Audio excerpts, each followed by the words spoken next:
Hello, welcome back to another episode of Catching Up with Coach T. My name is Brennan Thomas. I'm here with Georgetown head coach Edwin Thompson, better known as Coach T. Coach, how are you doing today?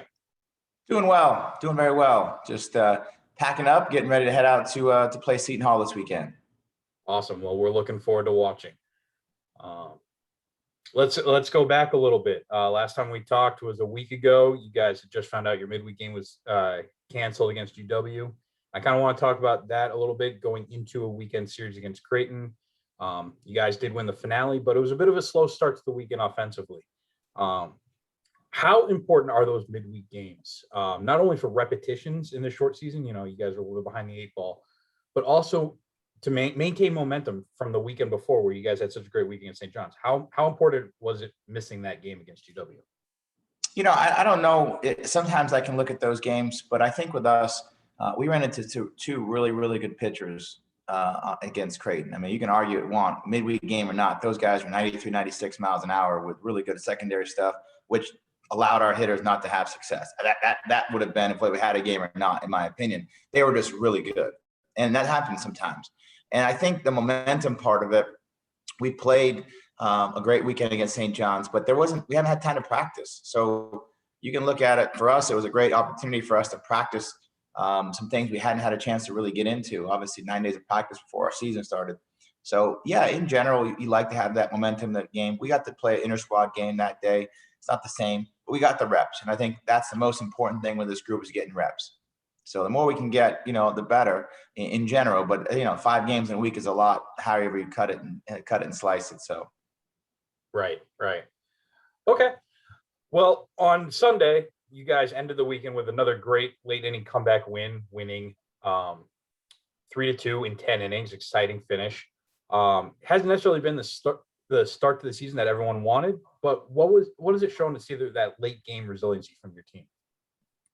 Yeah, I mean, I think the big thing for us is, we're right in the middle of the Big East tournament competition. So I think for us, it's a good start. I mean, we're not, you have to kind of keep it in perspective for me.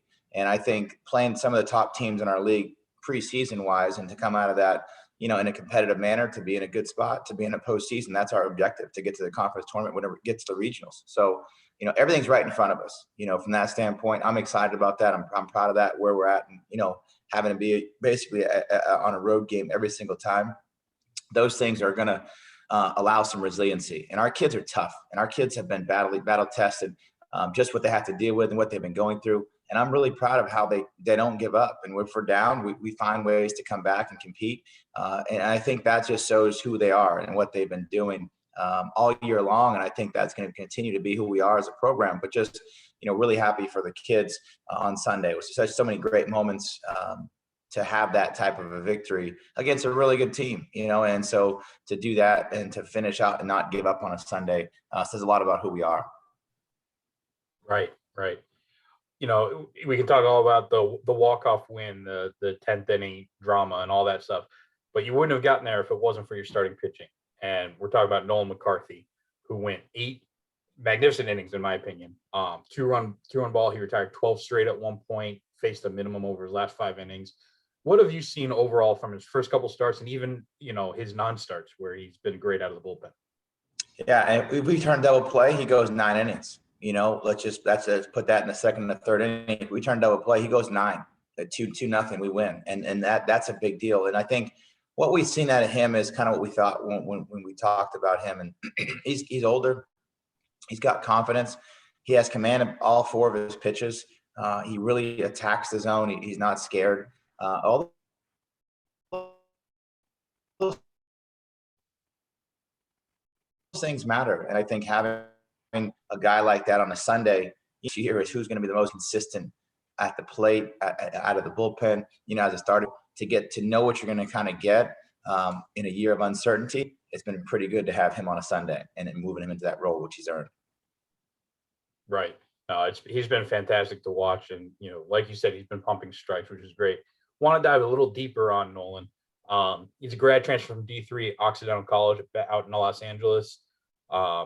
Right now, he leads the team 22 strikeouts, 18 innings pitched, only 4 walks. Like you said, just throwing strikes, which has been fantastic.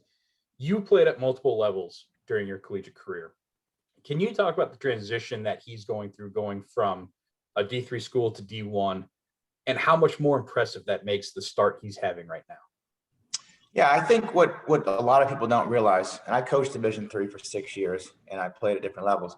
The level of Division III that he was at, the level that they're out there, it's a really good level, and there's really good players. Your best pitcher from those schools obviously can jump into a really one of the best conferences in the country and jump in and pitch on the weekend. So the level doesn't matter. It comes down to how much a kid develops once they get there. Maybe he was a little bit undersized.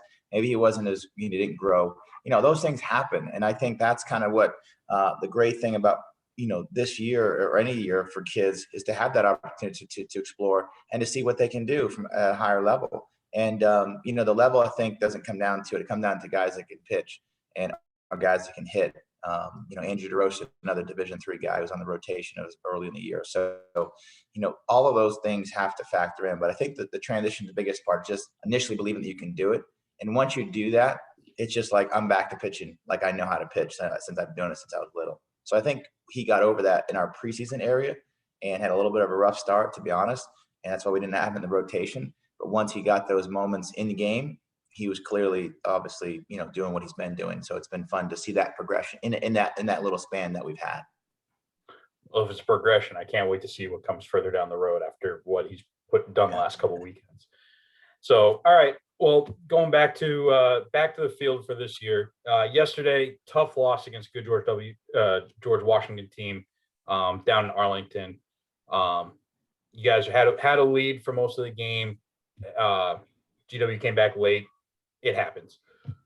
What was more impressive, you guys had a starting lineup that included 5 freshmen and 3 sophomores. Very young starting lineup, and you guys were able to go toe-to-toe with a good GW team. What are some positives that you can take away? Well, we're playing 5 freshmen every game. I mean, every game we're playing 5 freshmen. So we're past that point of seeing that growth. And I think what you see is you see a roller coaster at times where they're going to have good success for days and other days where they won't. And yesterday was a great example from a collective group offensively to get hits, to get guys on base, to move guys over, to play the style of play that I think we really ultimately want to be, is just kind of being very diverse offense. Hit a ball in the gap, hit a bunt hit, move guys over, steal bases. Like that's kind of who we want to be. And the guys are really starting to embrace that. And obviously the result wasn't what we wanted. But again, we're looking at growth over outcome right now. We're trying to, every positive we're trying to focus on is getting these guys better to ultimately on the weekend, we can win series. That's our objective. And so, but when you play 5 freshmen every day, like we have been for the last, you can look at all pretty much the whole year, we're going to have moments of just so excitement. And then obviously some other guys got a chances, but it's been great to see their development. And a lot of guys are hitting the middle of the lineup positionally. So they're thrown right into it, but I think that's how you learn. That's how you get better. And ultimately they'll develop as they go throughout the season. Awesome. All right. Well, looking to right the ship this weekend. Another Big East series against another top Big East team in Seton Hall. Don't know if you've had much of a chance to check out their stats, their tape, whatever. But what do you know about Seton Hall? And what can we expect this weekend?